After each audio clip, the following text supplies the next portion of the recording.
Кричит с балкона, пишет записки, стучит по стенам, а теперь и вовсе пошла по квартирам. Жители одной из многоэтажек по улице Энгельса ищут родственников своей больной соседки. По словам челябинцев, женщине срочно требуется психиатрическая помощь, ведь та уверена, что ее убивают собственные соседи. Правда, что она от них требует, люди до конца понять так и не могут. Все подробности в сюжете. Пожалуйста, оставьте меня в покое!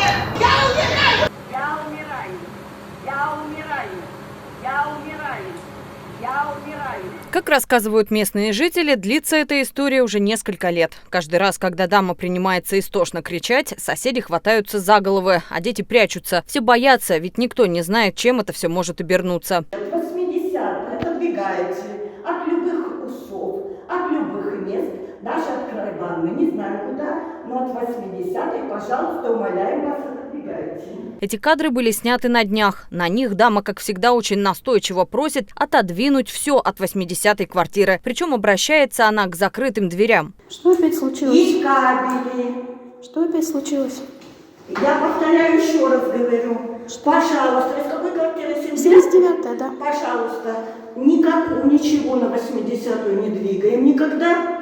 У меня заявление висело, вы приехали, распорядились, на 80-ю отодвинули. Говоря об объявлениях, дама имеет в виду записки, которые неоднократно оставляла соседям. Вот текст одной из них. Мы просим все организации, всех собственников войти в положение 80-й квартиры, отодвинуть от нас чердака и крыши, что есть над нами, кабели, усы, антенны и другое. Оставить нужно только усы, которые холодят. Отдельно мы просим 76-ю квартиру отодвинуть все от 80-й квартиры, от любых усов, от любых мест, даже от края ванны. Соседи утверждают, что уже не раз вызывали полицейских. Правда, дверям дама попросту не открывает. За помощью они уже обращались в психиатрическую клинику. Там им ответили, что уже знают эту женщину. Но для того, чтобы положить ее в стационар, необходимо заявление от родственников, а их контактов соседи не знают. Все, что в ином случае может сдержать приступы болезни у буйной соседки, это лекарства. Но вероятнее всего их больная принимать бросила. В итоге соседи Челябинки остаются практически в безвыходном положении.